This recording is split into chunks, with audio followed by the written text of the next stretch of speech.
Je suis l'opinion que vous avez de vous-même. Je peux vous renforcer comme je peux vous affaiblir. Je peux vous rendre heureux ou vous faire souffrir. Qui suis-je? Eh bien, vous l'avez certainement deviné, l'estime de soi est le sujet d'aujourd'hui. Cette notion d'estime de soi peut paraître un peu floue, peut être mal interprétée et elle est souvent confondue avec la confiance en soi. Mais qu'est-ce que c'est au juste l'estime de soi? Quelles sont ses composantes? Comment se construit-elle? Et surtout, comment la développer? L'estime de soi est une estimation, comme son nom l'indique. Si par exemple je devais estimer la valeur de ce feutre, je dirais 10 dirhams. Si je dis 1 dirham, je sous-estimerai certainement sa valeur. Et si je dis 100 dirhams, je surestimerai sa valeur.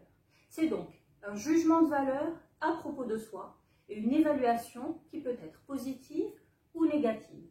Une bonne estime de soi, c'est quand on est conscient de sa propre valeur et de son importance en tant qu'être humain.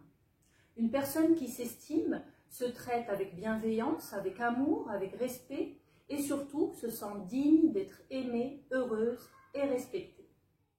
Mais concrètement, comment se construit l'estime de soi? Eh bien, elle se construit depuis l'enfance et petit à petit à travers nos 5 sens. Dès que le bébé commence à se détacher de sa maman et se rend compte qu'il est une personne à part entière, il va commencer à se voir à travers un miroir, à toucher ses membres, à mettre les choses dans la bouche. Il va se confronter au monde extérieur. Il va donc chercher à s'affirmer, il va se demander qui suis-je, où suis-je? Et petit à petit, en grandissant, il va commencer à créer son moi idéal, ses premières représentations du monde extérieur, ses perceptions, ses valeurs, ses besoins, son identité. Donc l'estime de soi va d'abord dépendre de la connaissance de soi. Elle va aussi dépendre de la qualité des liens mère-enfant ou de toute autre figure d'attachement. Et puis aussi de toutes les interactions avec le monde extérieur, l'influence sociale, la comparaison sociale, l'école, les expériences, l'éducation parentale.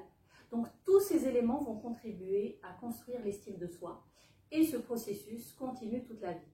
Les personnes qui manquent d'estime de soi souffrent systématiquement de manque de confiance en soi et de difficultés d'adaptation. Comme elles ne savent pas si elles peuvent compter sur elles-mêmes, ce sont souvent des personnalités effacées. Les changements leur font peur, elles craignent les challenges, les jugements d'autrui, elles ont du mal à s'affirmer, à s'exprimer, à communiquer, à s'exposer. Avoir une basse estime de soi peut être un handicap dans plusieurs situations, comme par exemple la prise de parole en public ou l'entretien de recrutement. Une basse estime de soi, qui est stable et durable, peut aussi causer des maladies telles que la dépression et les complexes, car il peut y avoir effectivement une réelle souffrance psychique, une incapacité à agir et même des fois un dégoût vers soi-même.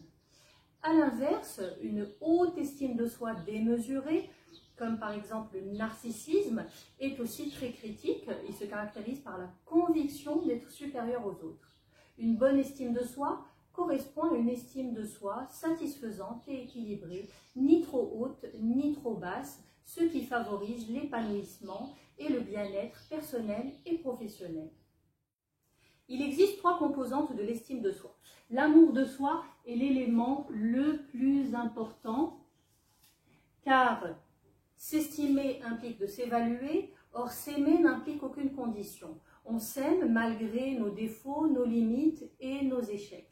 L'image de soi est le 2e pilier et ça correspond au regard que l'on porte sur soi. C'est cette évaluation et cette perception fondée ou non que l'on a de nos défauts, de nos qualités, de nos limites et de notre potentiel. 3e composante est la confiance en soi. Et c'est tout simplement la réponse à la question « Est-ce que je me sens capable de ?» Est-ce que je me sens capable de faire telle chose, de réaliser tel projet? Est-ce que je me sens capable de communiquer, de convaincre, de m'affirmer? C'est tout simplement le sentiment qu'éprouve la personne qui sait qu'elle peut compter sur elle-même pour faire face aux circonstances et aux défis de la vie. Et ces 3 composantes entretiennent des liens d'interdépendance. L'un influence l'autre. C'est-à-dire que si l'on travaille sur l'un de ces 3 composantes, on va forcément agir sur les autres composantes de l'estime de soi. Pour nous permettre de mieux comprendre ces interactions entre les trois composantes de l'estime de soi, je vous propose de nous intéresser à un modèle de PNL qui s'appelle l'index de computation et qui explique comment l'être humain fonctionne selon trois pôles. Donc en effet, à chaque instant de notre vie, nous fonctionnons selon trois pôles. Le comportement externe, c'est-à-dire ce que nous sommes en train de faire, nos actions. Le processus interne, c'est-à-dire ce que nous pensons, nos croyances, les images qui passent dans notre tête, et notre état interne, c'est-à-dire ce que nous ressentons à l'intérieur de notre corps, nos ressentis, nos émotions et nos sentiments. Et chacun de nous privilégie un de ces trois pôles dans sa vie de tous les jours et dans sa communication. Je m'explique. Si je vous demande, par exemple, que pouvez-vous me dire sur la période de confinement en une phrase ? J'aurai probablement trois réponses différentes. Certains me parleront de leur comportement, c'est-à-dire leurs actions. Pendant le confinement, j'ai suivi une formation en ligne, j'ai appris l'espagnol et j'ai fait du sport régulièrement. D'autres livreront plus facilement leurs émotions. Le confinement était très angoissant pour moi, surtout au début, et puis après, je me suis occupée et ça m'a permis de m'apaiser et de mieux me sentir. Et enfin, d'autres parleront de leurs pensées et de leurs croyances. Je pense que le confinement était une occasion de se remettre en question, de prendre du recul et de mieux gérer ses priorités.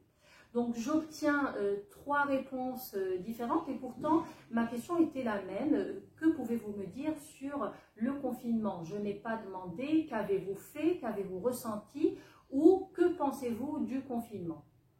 Donc en fonction du pôle que l'on privilégie, on pourra travailler sur les autres aspects. Supposons que je fonctionne en comportement externe. Si je travaille sur mes actions, je pourrai influencer positivement mes émotions et mes processus mentaux. En fait, le lien entre les émotions, les processus mentaux cognitifs et le comportement est si étroit qu'un changement dans l'un ou l'autre engendrera des changements dans les autres aspects.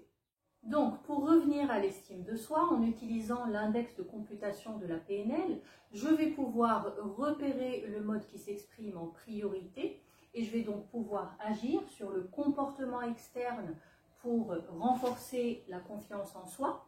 Je vais pouvoir agir sur le processus interne pour améliorer mon image de soi et je vais pouvoir agir sur l'état interne pour développer mon amour de soi.